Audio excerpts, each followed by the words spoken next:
Hello बच्चों, आप सभी का स्वागत है हमारे YouTube channel smart mathematics classes में।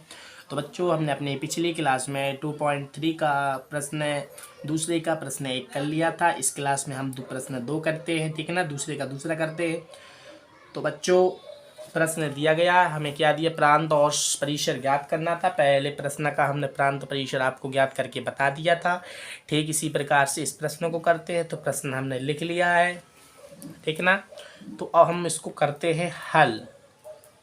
तो सबसे पहले क्या है, हमें क्या है, दिया गया है, तो हमने लिख लिया है, ठीक ना।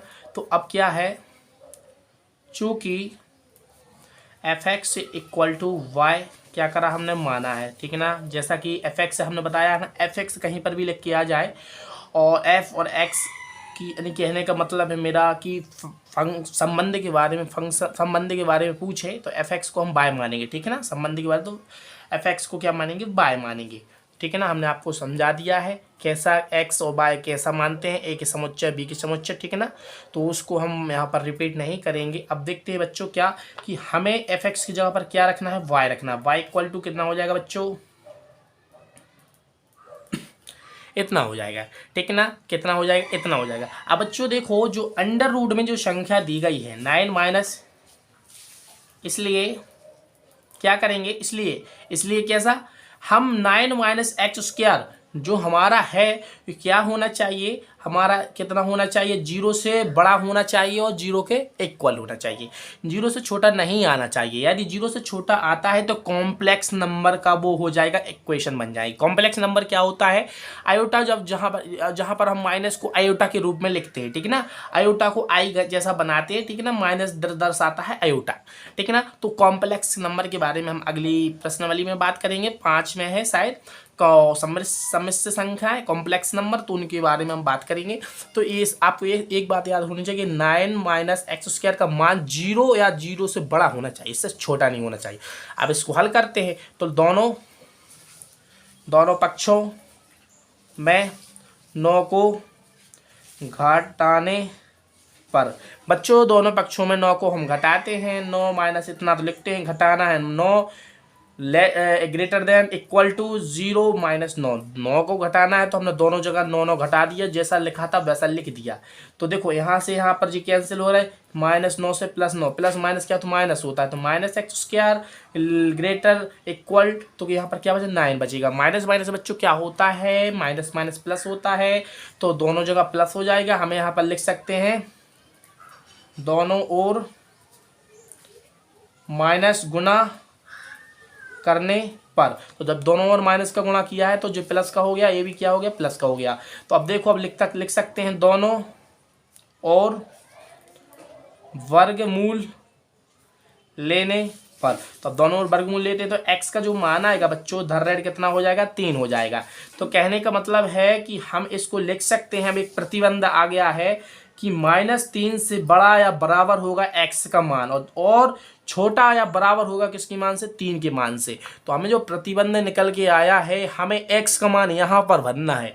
x का मान हम यहाँ पर भरेंगे तो y की वैल्यू प्राप्त हो जाएगी। तो देखो, हम x की वैल्यू को क्या, x की वैल्यू को हम प्रांत, हमें मालूम है x की वैल्यू प्रांत कहलाती है और y की वैल्यू क्या कहलाती है, परिसर कहलाती है। तो x की वैल्यू कितनी होनी चाहिए, x इक्वल टू, हम इसको सेट में लिखेंगे, या क्या प्रांत है, ठीक है ना। इसको हम कोष्टक में लिख, प्रांत है तो मजे लिख रहा हूँ, उंगली को सेट बनाकर लिख रहा है सभी के मान को। तो देखो, -3 के इक्वल दिया तो -3 होना चाहिए, इससे बड़ा होना चाहिए, तो इससे बड़ा होता है a, और 3 के बराबर और 3 से छोटा होना चाहिए। तो x की वैल्यू बच्चों हमारे पास आ गई है। अब बच्चों हमें y की वैल्यू अपने आप मालूम चल जाएगी। जब x की वैल्यू आ गई है तो हम इसमें मार रखेंगे y का, किस में मार रखेंगे, इसमें, ठीक है ना। तो इसको मान लेते हैं हम समीकरण 1 लिख दो। समीकरण 1 में x इक्वल टू कितना रखने पर, -3 -2 -1 0 1 2 और 3 रखने पर। तो बच्चों रखो इसमें। तो जब हम क्या रख रहे हैं, x इक्वल टू कितना रख रहे हैं, 3, और x इक्वल टू -3 रखते हैं, ठीक है ना।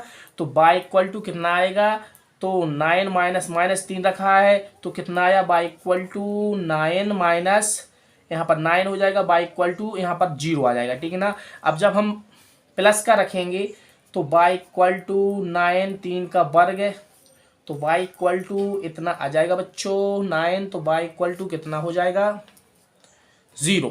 तो देखो दोनों जगह कितना आया है, जब हमने क्या रखा, जब +3 रखा है और जब -3 रखा है तो दोनों जगह 0 0 आया है, ठीक ना। जब हम एक रखेंगे प्लस का और माइनस का तब क्या आएगा, तो ए भी करते हैं, सब करना, ठीक ना।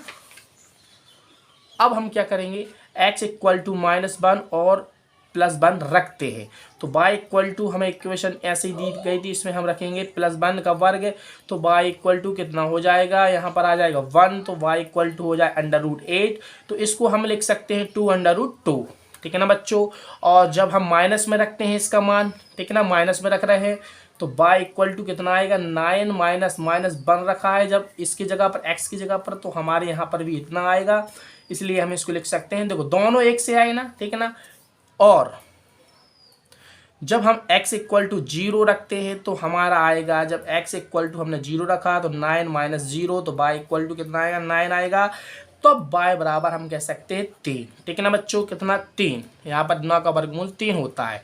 जब x इक्वल टू, अब एक और बचा है -2 और +2, तो हम रखते हैं y इक्वल टू कितना आएगा 9 -2 रख, -2 का वर्ग है, तो y इक्वल टू कितना आता है बच्चों, यहाँ पर आएगा 4, तो y इक्वल टू कितना आएगा √5, ठीक है ना। तो माइनस को रखोगे तब भी √5 आएगा, प्लस का रखोगे तब भी √5 आएगा।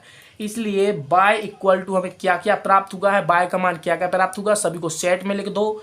तो हमें प्राप्त हुआ है बच्चों 0 से लेकर 3 तक की संख्या, 0 से लेकर 3 तक की संख्याएं, देखो 0 आया है ना। जब हमने कितना मान रखा था, जब हमने रखा था यहाँ पर देखो जी, एक मिनट देखो, जब हमने 3 रखा था, क्या रखा था 3 रखा था इसका मान, तब क्या आया था 0 आया था, 0 आया है, ठीक है ना। y का मान जब 3 रखा था +-3 आया तो 0 आ गया, 0 से कहाँ तक आ रहा है देख सकते हो आप 3 तक, तो 0 1 2 और 3 हमारा क्या होगा आंसर होगा, यही क्या है परिसर, परिसर बराबर 0 1 2 और 3। तो बच्चों हमारा आंसर आ गया है, देख सकते हैं परिसर। और हमें के प्रांत पूछा था, तो प्रांत भी हमने आपको निकाल के बता दिया है, प्रांत कितना था।